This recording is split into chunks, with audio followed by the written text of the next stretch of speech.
咱们家里养护龟背竹用什么肥，它的叶片才会又大又绿又厚啊，而不是越长越小越长越萎蔫。那么咱们屏蔽这个误区，第一点，龟背竹它对光照有需求啊。那么告诉你龟背竹不喜光的，你放在客厅养的，那么咱们施肥效果甚微啊。咱们首先调整光照，往明亮的地方去调整，那么这个是必须的，是首要的条件。那么室内想养好这个龟背竹啊，咱们第二个必要条件就是我经常说的浅埋浅种。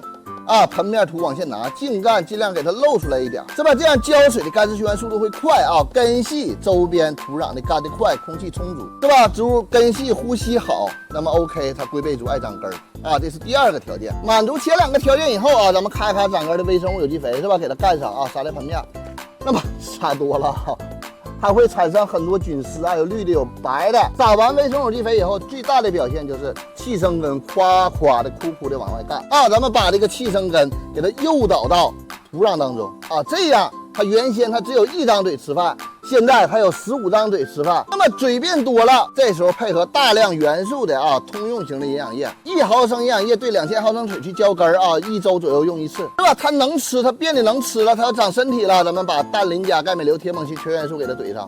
给它补上，那么这时候配合第一点光照，第二点浅埋浅种，根系有呼吸，能吸收，吸收的多，叶片转化能量转化的多，糖分积累足，那么它的叶片越来越大。那么接下来就剩一点浇水，那么什么时候浇水啊？根据咱们第二条必要条件，浅埋浅种啊，龟背竹，把手插进盆土啊，指尖干个半个手指节到1个手指节之间浇水，完全 OK， 没有问题。对吧？这个龟背竹的养护是非常简单的啊，它非常好活，新手完全可以养。别忘了点赞关注啊！龟背竹的气生根一接触到土面，哎，它烂了。那么遇到这种情况，咱们怎么保住这个气生根，让它重新生长啊，吸收水分养分，让叶片更大？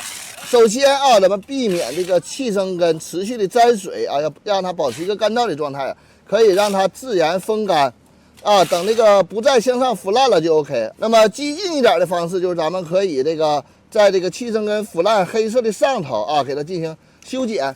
注意啊，你的剪刀要快一点啊，尽量的别给它造成挤压伤啊。修剪以后，它的气生根会出水啊，咱们自然风干晾干啊。你有粉末的杀菌药可以往上涂抹一些，是吧？一样啊，不要让它沾水。风干不沾水的原理就是什么？湿度低，菌繁殖不上来。那么等它完全风干以后，伤口愈合以后，咱们可以找一个这个喝过的奶茶杯的这种吸管啊，给它洗干净，一头套住气生根，是吧？慢慢的用另外一头啊，给它插在土里边啊，要稍微往下插一点啊，保证这个吸管里边它会有一些雾气啊。这时候这个气生根就会从旁边这个位置啊重新发根，然后重新夸夸的向下进行生长，这样就能完美的解决气生根遇到盆土腐烂的一个问题。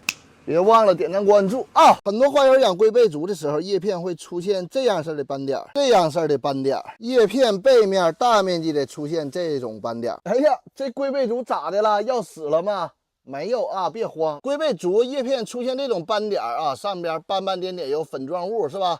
咱们用手一擦，还能给它擦掉啊。那么这个就是龟背竹的锈病啊，你得知道它是怎么来的。那么龟背竹长这种斑啊，这种病斑一般是由于咱们什么室内通风条件不好，经常往叶片去喷水啊，甚至极致的加湿，24小时加湿。当咱们室内养龟背竹的时候啊，高温加上非常湿润的一个环境啊，就会引起龟背竹发生这个锈斑啊。所以说咱们平时不用去往龟背竹叶片去喷水。那龟背竹对湿度的要求不大啊，如果说咱们感觉叶片有点脏啊，咱们可以用啤酒兑水啊去擦拭一下叶片，降低湿度啊，会减少这个锈斑的发病概率。那么治疗的时候啊，咱们有几个方法。